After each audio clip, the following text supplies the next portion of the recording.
नमस्कार मित्रों, मैं doctor Kumari Bharati, Jamshedpur cooperative college, department of philosophy.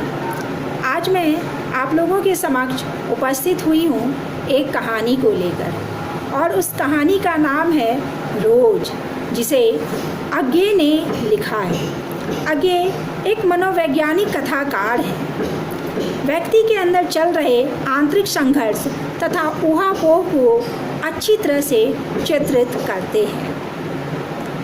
इस कहानी का जो मूल केंद्र बिंदु है वह एक मध्यम वर्गीय नारी है, जिसे मालती के रूप में चित्रित किया गया है। यहाँ लेखक यह दिखाने की कोशिश कर रहे हैं कि एक मध्यम वर्गीय नारी जो एक ही जैसा दिनचर्या अपनाते अपनाते उसके जीवन में किस तरह से निराशा, उत्साहविहीनता आ चुकी है। वह अपने जीवन में एक उत्साहविहीन नारी का जीवन जी रही है। एक यांत्रिकता उसके जीवन में समा चुकी है। तो इस कहानी के माध्यम से लेखक मध्यम वर्गीय नारी की स्थिति का चित्रण करते हैं तथा मध्यम वर्गीय परिवार में चल रहे अभावों को भी चित्रित करते हैं तथा पुरुष समाज की भी, पुरुष वर्ग की भी स्थिति क्या है उसका भी लेखक ने महेश्वर के जरिए चित्रण किया है। अब इस कहानी के जो पात्र हैं, मुख्य रूप से 3 पात्र हैं। पहली मालती है। मालती के पति महेश्वर और एक बच्चा है जिसका नाम है टीटी। अब इस कहानी का जो वाचन है, हम यूँ कह सकते हैं या तो लेखक स्वयं कर रहे हैं, या फिर एक कथावाचक के जरिए इस कहानी का वाचन किया जा रहा है। वह कथावाचक दूर का मालती का भाई है, जो स्वयं कहता है कि मालती के साथ उसका संबंध साख्य भाव का रहा है, या कह सकते हैं कि स्वच्छंद संबंध मालती के साथ रहा है। 4 वर्ष पहले मालती से उनकी मुलाकात हुई थी और 4 वर्षों बाद उनकी इच्छा मालती से मिलने की होती है और वो मालती से मिलने आते हैं 18 मील दूर पैदल चलकर। मालती का विवाह 2 साल पहले ही हो चुका है और उनके पति महेश्वर हैं और बच्चा है, एक टीटी है। मालती गांव के दूर सुदूर पहाड़ पे रहती है और उसी गांव के एक डिस्पेंसरी सरकारी हॉस्पिटल में मालती के पति महेश्वर डॉक्टर हैं और बीमारों का इलाज किया करते हैं। अब कहानी इस तरह से आगे बढ़ती है कि लेखक स्वयं या कथावाचक मालती के घर आते हैं। जैसे ही घर के दरवाजे पर पैर रखते हैं, एक अजीब सा सन्नाटा दिखता है। लेखक को ऐसा लगता है मानो किसी श्राप की छाया इस घर पर बनी हुई है। मालती को जैसे ही एहसास होता है कि घर के बाहर कोई आया है, जैसे ही आहट की आवाज़ सुनाई देती है, मालती घर से बाहर निकल कर आती है। मालती जब अपने दूर के सुदूर भाई को देखती है तो कुछ मुख मुद्रा को मीठे स्वर में कहते हुए मीठे स्वर में ले आती है और फिर कहती है, आ जाओ। बिना उत्तर की प्रतीक्षा किए हुए लेखक घर के अंदर आ जाते हैं। भीतर पहुंचकर मालती पूछती है, भीतर पहुंचकर कथावाचक पूछते हैं कि वे यहाँ नहीं हैं। मालती के पति के बारे में, जो दूर का भाई है, उसे हम कथावाचक के रूप में देखें या स्वयं लेखक के रूप में देखें, जिस भी रूप में देखें, तो हम यहाँ चलिए चित्रण करते हैं मालती के दूर के जो भाई हैं, उसको लेकर हम कहानी को आगे बढ़ाते हैं कि मालती के जो दूर के भाई हैं वो मालती से मिलने आते हैं और आते ही उन्हें लगता है कि घर पे कोई श्राप की छाया मंडरा रही हो। एक अजीब सा सन्नाटा लगता है। मालती को जैसे ही आहट सुनाई देती है, मालती घर के बाहर आती है और पहचान करते हुए एक मुरझाई हुई मीठी सी मुस्कान देती है और कहती है, आ जाओ। मालती के भाई घर के अंदर आते हैं और आते ही पूछते हैं वो यहाँ नहीं है, यानी मालती के पति के बारे में पूछा जा रहा है। मालती कहती है सवेरे उठते ही वे चले जाते हैं। लेखक पूछते हैं कि तुम इतनी देर क्या करती हो, तुम्हारे पति तो सुबह ही चले जाते हैं, तो तुम क्या करती हो? तो फिर वह कहती है कि तुम क्या करती हो। फिर आगे लेखक को लगता है कि एकाएक बहुत सारे प्रश्न करना ठीक नहीं है। मालती उन्हें बताती है कि सुबह उठकर वो जाते हैं, फिर 1:30-2 बजे आया करते हैं। इस तरह से फिर कहानी आगे बढ़ती है और कहानी में चित्रण दिया गया है कि मालती एक पंखा लेके आती है और मालती के जो भाई हैं उनको पंखा करने लगती है। मालती के भाई को ये अच्छा नहीं लगता और मालती के जो भाई हैं या लेखक हैं या कथावाचक हैं जो भी हैं वो कहते हैं मुझे पंखा दे दो। तो फिर मालती कहती है कि वाह, आप दूर से आए हैं, थके हुए हैं और मुझे पंखा करने दीजिए। इतने में ही एक आवाज़ सुनाई पड़ती है बच्चे के रोने की। वह शिशु रहता है और वह शिशु टीटी रहता है जो रोने लगता है और तब मालती चुपचाप पंखा अपने भाई को थमा करके बच्चे को देखने चली जाती है। लेखक अर्थात मालती के भाई जो हैं वो मालती के दुबले पतले शरीर को देखते ही रह जाते हैं और यह सोचते हैं कि यह 2 साल में कितना बदलाव आ चुका है। मालती दूर के रिश्ते की बहन है, किंतु उसे सखी कहना ही उचित है क्योंकि उनके साथ जो उनका संबंध रहा है वो साख्य संबंध रहा है। बचपन से ही दोनों खूब इकट्ठे खेले हैं, इकट्ठे लड़े भी हैं और इकट्ठे पिटे भी हैं और उन दोनों की जो पढ़ाई भी हुई है साथ साथ इकट्ठे ही हुई है। लेकिन अब लेखक को ऐसा एहसास हो रहा है कि मालती में वे स्वेच्छा और वे स्वच्छंदता अब नहीं दिख पड़ती है। लेखक 4 वर्षों बाद उससे मिलने आए हैं, लेकिन अब बदलाव आ चुका है उस मालती और इस मालती में। ये मालती जो है एक विवाहित स्त्री है और एक बच्चे की माँ है, ठीक है। और लेखक को लगता है कि इस पर कोई छाया भी मंडरा रही है। तब तक ऐसा लेखक मन में सोच रहे हैं जब मालती अपने बच्चे की रोने की आवाज़ सुनकर जाती है। वो बच्चा टिटी है जो रोता है और तब तक फिर मालती बच्चे को लेकर के आती है और फिर कुछ दूर लेखक से नीचे बैठ जाती है और कुछ दूर लेखक से दरी पर बैठ जाती है और फिर चुपचाप बैठ गई है। फिर लेखक अपनी कुर्सी को मालती की तरफ घुमा लेते हैं और फिर पूछते हैं बच्चे की तरफ देखकर इसका नाम क्या रखा है। मालती बच्चे की ओर देखते हुए कहती है नाम तो कुछ निश्चित नहीं किया, लेकिन इसको हम लोग टिटी कहते हैं।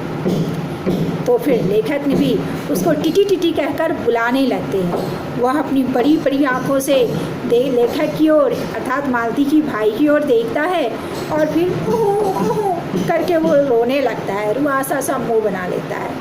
मालती ने फिर उसकी ओर एक नज़र देखा और फिर बाहर के आंगन की ओर देखने लगी। काफ़ी देर दोनों मौन रहते हैं, लेखक और मालती दोनों काफ़ी मौन हैं। थोड़ी देर तक वह मौन आकस्मिक ही था, फिर जिसमें मैं प्रतीक्षा में था कि मालती कुछ पूछे, किंतु फिर मुझे एकाएक ध्यान आया कि अरे बहुत लंबा समय बीत गया, मालती ने तो मुझसे कोई बात ही नहीं की। उसने तो यहाँ तक भी नहीं पूछा कि मैं कैसा हूँ, ये तो चुप बैठी हुई है। क्या विवाह के 2 वर्ष में ही यह बीते दिन भूल गई है या अब मुझे दूर इस विशेष अंतर पर रखना चाहती है, क्योंकि यह निर्बाध स्वच्छंदता अब तो नहीं हो सकती। फिर भी मौन ऐसा जैसे अजनबी से भी नहीं होना चाहिए। यह लेखक अपने मन में सोच रहे हैं कि बहुत देर से दोनों साथ बैठे हैं। लेखक कुर्सी पे बैठे हैं, मालती जो है नीचे दरी पे टूल पे बैठी हुई है, लेकिन फिर भी मौन है, कुछ बात ही नहीं कर रही है। जो कि पहले उन दोनों में साख्य संबंध था, दोनों साथ खेलते थे, साथ पढ़ते थे इकट्ठे। आज ये मौन कैसा है? क्या 2 वर्ष बाद इतना अंतर आ गया जो एक अजनबी से भी नहीं होना चाहिए? आगे कहानी सुनिए। अब लेखक अर्थात मालती के भाई कह लीजिए कि कुछ खिन्न हो गए हैं और कुछ दूसरी ओर देखते हुए कहा, जान पड़ता है तुम्हें मेरे आने से विशेष प्रसन्नता नहीं हुई। मालती ने एकाएक चौंक कर कहा, हूँ। अब यह हूँ जो शब्द था यह भी एक प्रश्न सूचक था कि मालती किस अर्थ में हूँ कह रही है। मालती ने उसकी बात सुनी भी थी या नहीं, किंतु लेखक ने अपनी बात दोहराई नहीं और चुप बैठे रहे। मालती कुछ बोली ही नहीं। तब थोड़ी देर बाद मैंने उसकी ओर देखा, वह एकटक मेरी ओर देख रही थी। मालती जो है अपने भाई अर्थात लेखक की ओर एकटक देख रही थी, किंतु मेरे उधर उन्मुख होते ही उसने आंखें नीची कर ली। फिर भी मैंने देखा उसकी आंखों में कुछ विचित्र सा भाव था, मानो मालती के भीतर कुछ कहने की वह चेष्टा कर रही हो, लेकिन बीती हुई बात को याद करने की, किसी बिखरे हुए वायुमंडल को पुनः जगाकर गतिमान करने की, किसी टूटे हुए व्यवहार तंतु को पुनर्जीवित करने की और चेष्टा में सफल ना हो रही हो। मतलब मालती कोशिश कर रही है, उसके चेहरे को एकटक देख रही है। जब लेखक देखते हैं तो वह चेहरे को अपनी नीचे झुका लेती है और फिर लेखक देखते हैं कि मालती के चेहरे पर एक विचित्र सा भाव है, जैसे अंदर से वो कुछ कहने की चेष्टा कर रही हो, किसी बीते हुए बात को याद करने की चेष्टा कर रही हो। जिस तरह से किसी बिखरे हुए वायुमंडल को पुनः जगाकर गतिमान करना मुश्किल है, किसी टूटे हुए व्यवहार तंतु को पुनर्जीवित करने की चेष्टा में सफल ना हो रही हो, वैसे जैसे बहुत देर से कोई अंग जैसे प्रयोग में ना आया हो तो अंग को व्यक्ति एकाएक उठाने लगे और पाए कि उठता ही नहीं है, उसी तरह से मालती चिर विस्मृत में मानो मर गई हो। उसकी जो चिर विस्मृति है मानो मर गया हो। मतलब मालती उसकी चेहरे की ओर देख रही हो और वो पिछले दिनों की याद कर रही हो और कुछ अंदर से बोलना चाह रही हो, लेकिन फिर भी वह सफल नहीं हो पा रही है।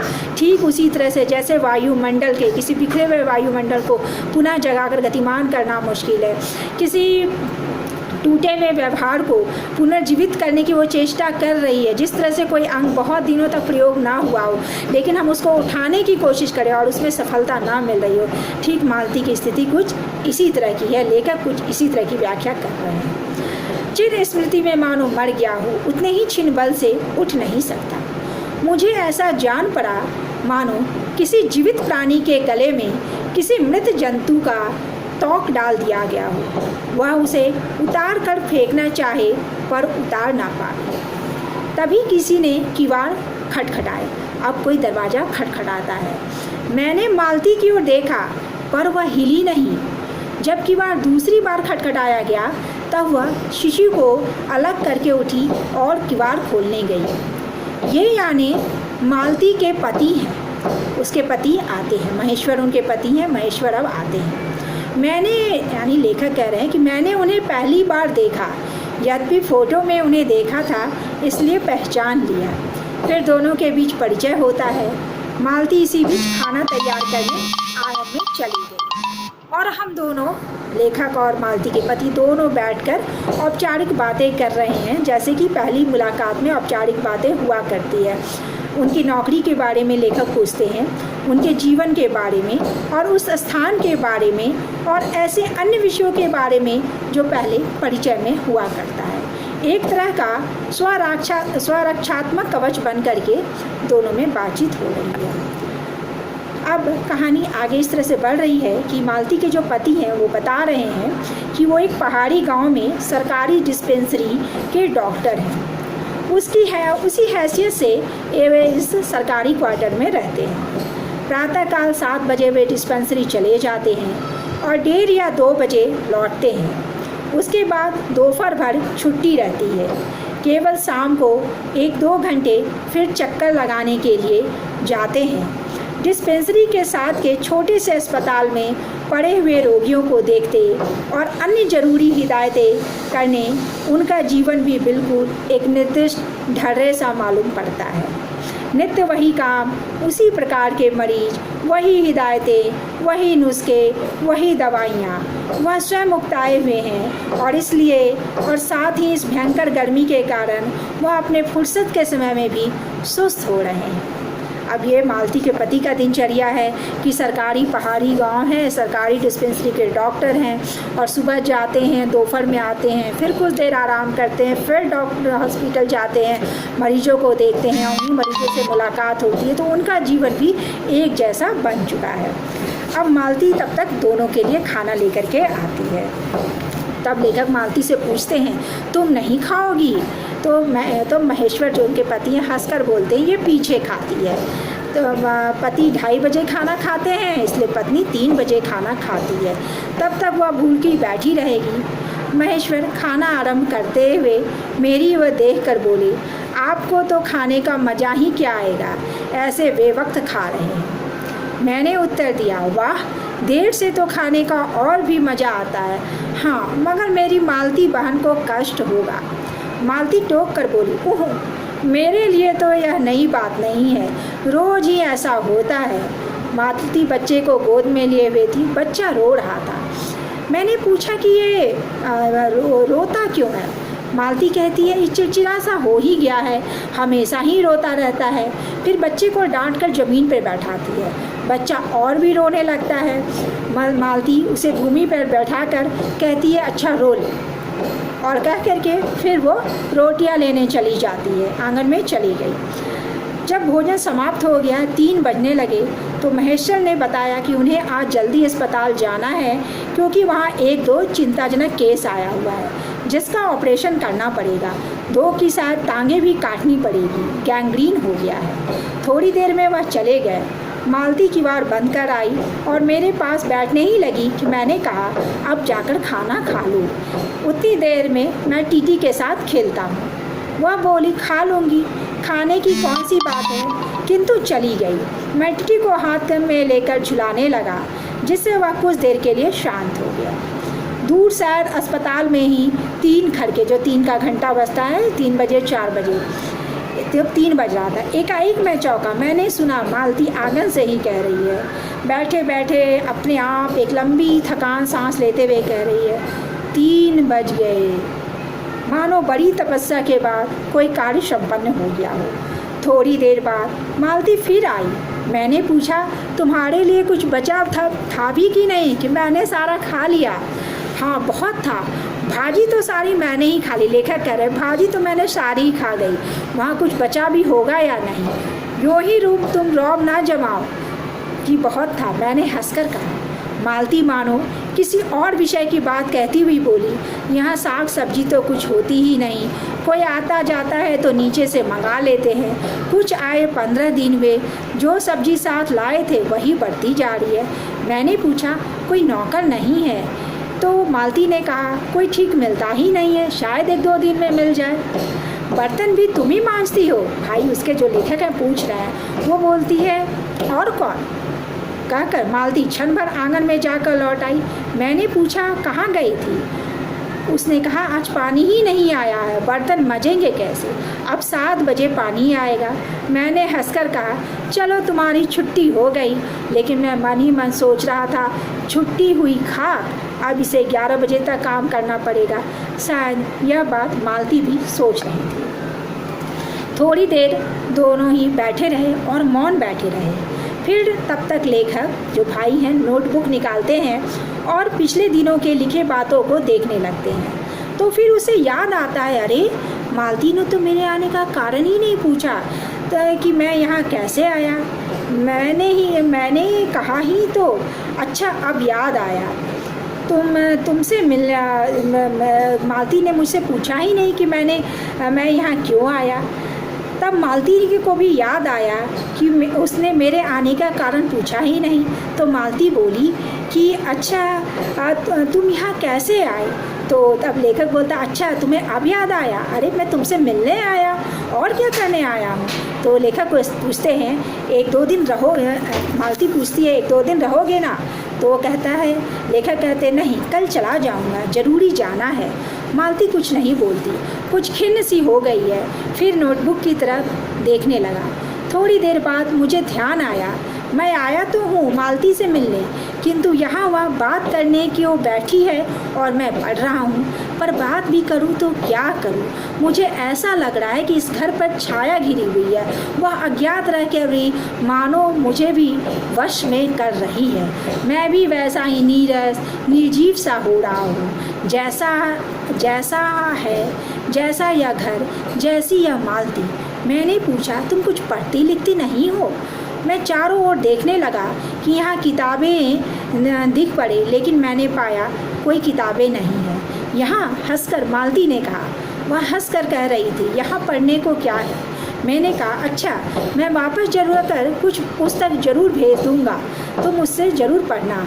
और फिर वार्तालाप समाप्त हो गया। थोड़ी देर बाद मालती ने फिर पूछा, आए कैसे हो? लॉरी में?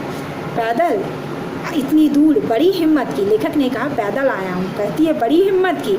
आखिर तुमसे मिलने आया हूँ, ऐसे ही आए हो? नहीं, कूली पीछे आ रहा है सामान लेकर। मैंने सोचा बिस्तरा ले लूँ। चलो, अच्छा ही किया। मालती चुप रह गई और बोली, अच्छा ही किया। फिर कहती है कि तुम थक गए होगे। तो लेखक कहते हैं, नहीं, बिल्कुल नहीं थका। रहने भी दो, थके नहीं भला, थके हैं। और तुम क्या करोगी? मैं बर्तन मांज रखती हूँ, जब पानी आएगा तो उसे धो लूँगी। थोड़ी देर मालती उठी और फिर जाकर बर्तन को मांजने लगती है। और बर्तन की जो खर खर खर की स्वर जो ध्वनि उठती है, उससे लेखक ऊँघने लगता है और उन्हें नींद आ जाती है और वो सो जाते हैं। फिर 4 का खरक बजता है, जो घंटा बजता है। तब तक उसी घंटे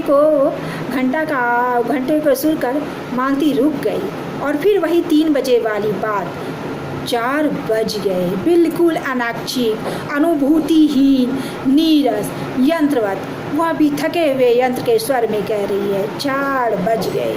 मानो इस अनक्षिक समय गिनते गिनते में ही उसका मशीन तुल्य जीवन बीतता हो। वैसे ही जैसे मोटर का स्पीडोमीटर यंत्रवत फासला नापता जाता और यंत्रवत विश्राम स्वर में कहता है कि मैंने अपने अमित शून्य पथ का इतना अंश तय कर दिया। न जाने कब कैसे मुझे नींद आ गई। तभी 6 बज चुके और महेश्वर की नींद खुलती है और फिर उसके पति लौट आते हैं और साथ साथ वह कुली भी लौट आता है बिस्तरा लिए हुए। मैंने सोकर उठा था। मैं सोचता हूँ मुंह को धो लूँ, लेकिन मुझे याद आता है कि पानी तो है ही नहीं। फिर मैंने कपड़े से ही अपने मुंह को पोंछ लिया और किंचित गलानी भर स्वर में कहा, मैं पोंछते हुए उठ गया। और मैं पोंछते हुए उठा और मैंने पति देव से कहा, जो मालती के पति हैं, आपने बड़ी देर की। उन्होंने किंचित ग्लानि भर स्वर में कहा, हाँ, आज वह गैंग्रीन का ऑपरेशन करना ही पड़ा। एक कर आया हूँ, दूसरे को एम्बुलेंस में पड़े अस्पताल भिजवा दिया है। मैंने पूछा, गैंग्रीन कैसे हो गया? एक कांटा चुभ गया था, उसी से हो गया। लापरवाह लोग होते हैं यहाँ के। मैंने पूछा, यहाँ आपको केस अच्छे मिल जाते होंगे, आय के लिहाज से नहीं, डॉक्टरी के अभ्यास के लिए? बोले, हाँ, मिल ही जाते हैं। यही गैंग्रीन हर दूसरे चौथे दिन एक को केस आ ही जाता है, नीचे बड़े अस्पतालों में भी। मालती आंगन से ही सुन रही थी, अब आ गई और बोली, हाँ, केस बनाते देर लगती है क्या? कांटा चुभा पर इस पर टांग काटनी पड़ी, यह भी कोई डॉक्टरी है भला? हर दूसरे दिन किसी की टांग, किसी की बाह काट आते हैं, इसी का नाम अच्छा अभ्यास है। महेश्वर बोले, हंस कर बोले, ना काटे तो उसे जान गंवानी पड़ेगी। हाँ, पहले तो दुनिया में किसी को कांटे चुभते ही नहीं थे, अब कांटे चुभने से लोग मर जाते हैं। महेश्वर ने उत्तर नहीं दिया, मुस्कुरा दिया। मालती मेरी ओर देखकर बोली, ऐसे ही होते हैं डॉक्टर सरकारी अस्पताल के, न क्या परवाह है। मैं तो रोज़ ऐसी ही बातें सुनते सुनते अब कोई मर मुर जाए तो मेरे को ख्याल भी ना आता। पहले तो रात भर नींद नहीं आती थी, अब कोई फर्क ही नहीं पड़ता। इतने में नल के पानी गिरने की आवाज़ आती, tip tip tip tip tip tip पानी गिरता। मालती ने कहा, पानी, और उठकर चली गई। और तब तक बर्तन धोने की खनखनाहट आने लगती है। टीटी महेश्वर के टांगों के सहारे मेरी ओर देख रहा है। अब एकाएक उन्हें छोड़कर मालती की ओर खिसकता हुआ वो चला गया। महेश्वर ने कहा, उधर मत जाओ, और उसे गोद में उठा लिया। वह मचलने लगा और चिल्ला चिल्लाकर रोने लगा। महेश्वर बोले, अब रो रो कर सो जाएगा, तभी घर में चैन होगी। मैंने पूछा, आप लोग भीतर ही सोते हैं? काफ़ी गर्मी है। होने को तो मच्छर भी बहुत होते हैं, पर यह लोहे के पलंग उठाकर बाहर कौन ले जाएगा? यह भारी लोहे का पलंग, अब इसको लेकर बाहर कौन ले जाएगा? अब नीचे जाएंगे तो चारपाइयाँ ले जाएंगे। फिर कुछ रुक कर बोले, आप आए हैं तो आज हम लोग बाहर ही सोएंगे, इतना लाभ तो आपके आने का होगा ही। टीटी अभी तक रोता ही जा रहा था।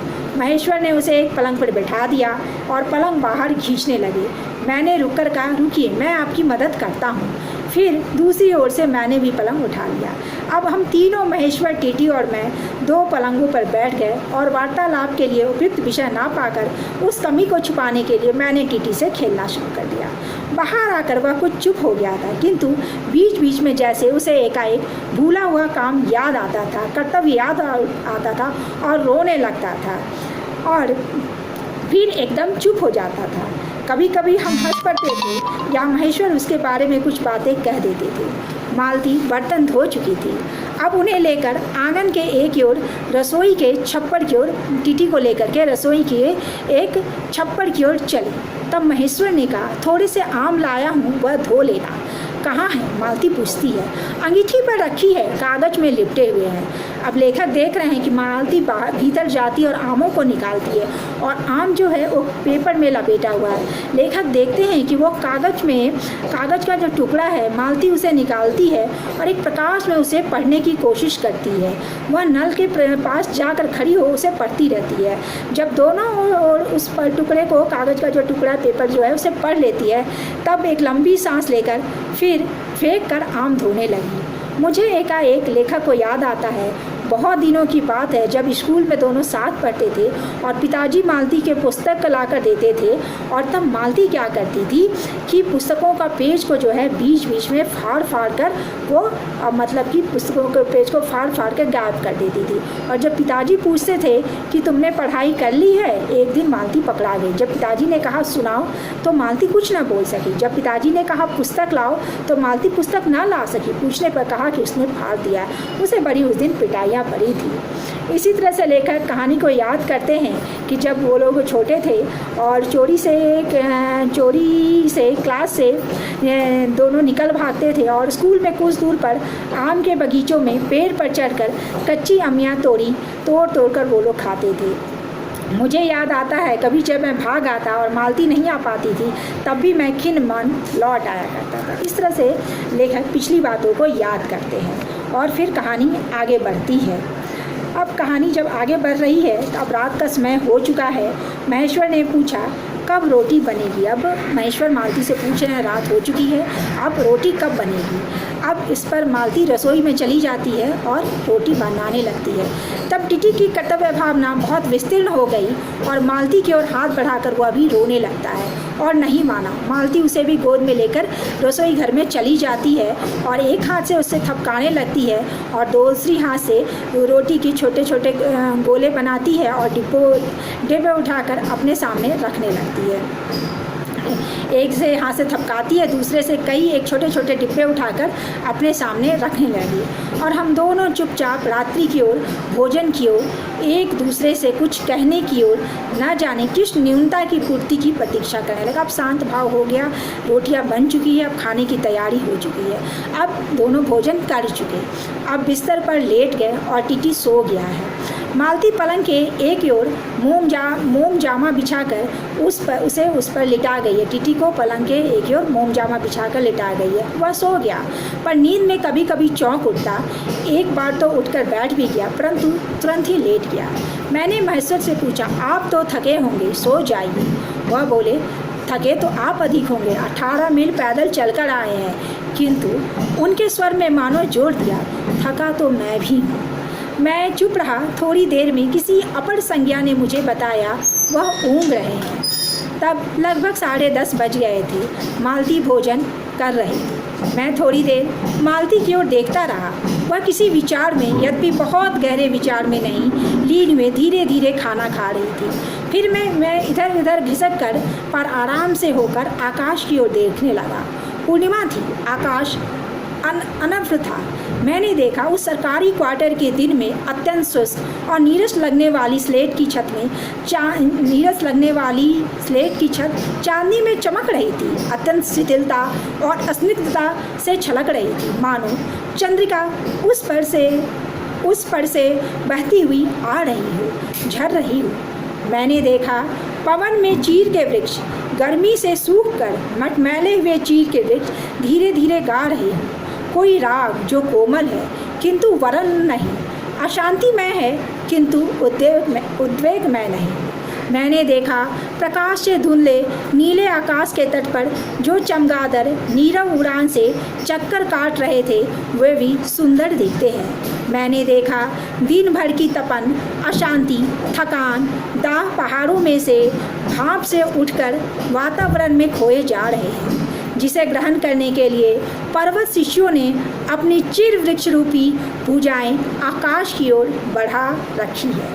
पर यह सब मैंने ही देखा है। अकेले महेश्वर ऊँग रहे हैं और मालती उस समय भोजन से निवृत्त होकर दही जमाने के लिए मिट्टी का बर्तन गर्म पानी से धो रही थी और कह रही थी अभी छुट्टी हुई जाती है। और मेरे कहने पर ही कि 11 बजने वाले हैं, धीरे से उसने सिर हिला दिया और रोज की नियम गति से समय बहा जा रहा था और एक चंद्रमा की चंद्रिका के लिए, एक संसार के लिए रुकने को तैयार नहीं था। चांदनी में शिशु कैसा लगता है, इस अलस जिज्ञासा से मैंने टिटी की ओर देखा और वह एकाएक मानो किसी शैशवोचित व ममता से उठा और खिसक कर पलंग से नीचे गिर पड़ा और चिल्ला चिल्ला कर रोने लगा। महेश्वर चौंक कर उठे, बोले क्या हुआ? मैंने झपट कर उसे उठाने दौड़ा। लेखक जो हैं झपट कर बच्चे को उठाते हैं। मालती रसोई से बाहर निकल आई। मैंने उसे खट शब्द को याद करके धीरे से करुणा भरे स्वर में कहा, चोट बहुत लग गई है बेचारे को। यह सब मानो एक ही क्षण में एक ही क्रिया गति में हो गया। बच्चा रोता है, महेश्वर भी उठ जाते हैं और लेखक जो है बच्चे को गोद में उठा लेते और मालती को कहते नीचे गिर गया। मालती ने रोते हुए शिशु को मुझसे लिया और फिर हाथ बढ़ाते हुए कहा, इसको तो चोटें लगती ही रहती है, रोज ही गिर पड़ता है। अब लेखक को एक छोटे क्षण भर के लिए लेखक स्तब्ध रह जाते हैं। यह क्या हो गया है? एकाएक लेखक को मन में लगता है कि मेरे समूचे अस्तित्व ने विद्रोह कर डाला। कि विद्रोह के स्वर में लेखक कहते हैं, मेरे मन के भीतर ही बाहर एक शब्द भी नहीं निकला। माँ जो एक युवती है, मालतू जो एक युवती है, 2 साल पहले ही एक विवाह हुआ है, लेकिन इतनी थकी भरी, इतनी निराश, इतनी उत्साहहीन जीवन, इतनी यांत्रिकता कि एक बच्चा गिर चुका, लेकिन माँ कहती है रोज ही गिर पड़ता है और उसे कुछ एहसास ही नहीं होता। लेखक एकदम विस्मित हो जाते हैं मालती के इस स्वरूप को देखकर और इस तरह से कहते हैं, मन में सोचते हैं, युवती माँ यह तुम्हारे हृदय को क्या हो गया है? यह तुम अपने एकमात्र बच्चे के गिर पड़ने पर भी ऐसी बात कह सकती है? और यह अभी तुम्हारा सारा जीवन पड़ा है, कैसे जियोगी इस जीवन को आगे? और तब एकाएक मैंने जाना कि यह भावना मिथ्या नहीं है। मैंने देखा कि सचमुच एक कुटुंब में गहरी छाया इस परिवार पर पड़ी हुई है। उनके जीवन के इस पहले ही यौवन में घुन की तरह लग गई है। उसका इतना अभिन्न अंग हो गई है कि वह उसे पहचानते ही नहीं है। उसकी परिधि में घिरे हुए चले जा रहे हैं। इतना ही नहीं, मैंने उस छाया को देख भी लिया। इतनी देर में पूर्वज शांति हो गई थी। महेश्वर फिर लेट गए। टीटी मालती के लेटे हुए शरीर से चिपटकर चुप हो गया। यद्यपि कभी एक आध सिसकी ले लेता, लेकिन फिर मालती उसके शरीर को हिला देती और फिर वह सो जाता। मैं भी अनुभव करने लगा कि बिस्तर अच्छा सा लग रहा है। मालती चुपचाप ऊपर आकाश में देख रही थी, किंतु क्या चंद्रिका को या तारों को? तभी 11 का घंटा बजता है और फिर अपनी भारी हो रही पलकें उठाकर अकस्मात किसी अस्पष्ट प्रतीक्षा से मालती की ओर लेखक देखते हैं। 11 के पहले घंटे की खड़कन के साथ ही मालती की छाती एकाएक फफोलों की भांति उठी और धीरे धीरे बैठने लगी और घंटा ध्वनि के कंपन के साथ ही मुख हो जाने वाली आवाज़ से उसने कहा, 11 बज गए। तो इसी के साथ यह कहानी समाप्त हो जाती है। तो इस कहानी में जो है लेखक जो व्याख्या कर रहे हैं रोज़ कहानी की, इस कहानी का नाम पहले गैंग्रीन रखा गया था, लेकिन बार बार रोज़ जो कहानी में शब्द का प्रयोग होता है तो इससे लेखक को लगा कि इसके लिए रोज़ शब्द ही उपयुक्त रहेगा। इसमें एक मध्यम वर्गीय स्त्री मालती को दिखाया गया है जो अभी युवती है, 2 साल पहले ही विवाह हुआ है, लेकिन एक जैसा दिनचर्या जीते जीते उसके जीवन में यांत्रिकता आ गई है, उत्साहविहीनता आ गई है, नीरसता है, निराशा है। वो अपने पति के साथ भी रहते हुए एक आनंदहीन जीवन को जी रही है और पति महेश्वर भी रोज़ एक जैसा काम करते हैं, अस्पताल जाते हैं, डॉक्टरों को देखते हैं और फिर एक जैसा जीवन जीते जीते कहीं ना कहीं उनके जीवन में भी उसी तरह की उत्साहविहीनता व्याप्त है। फिर भी वह बाहर जाया करते हैं, अतः उनकी स्थिति मालती से अच्छी है। उन दोनों के बीच एक बच्चा है जिसका नाम टिटी है।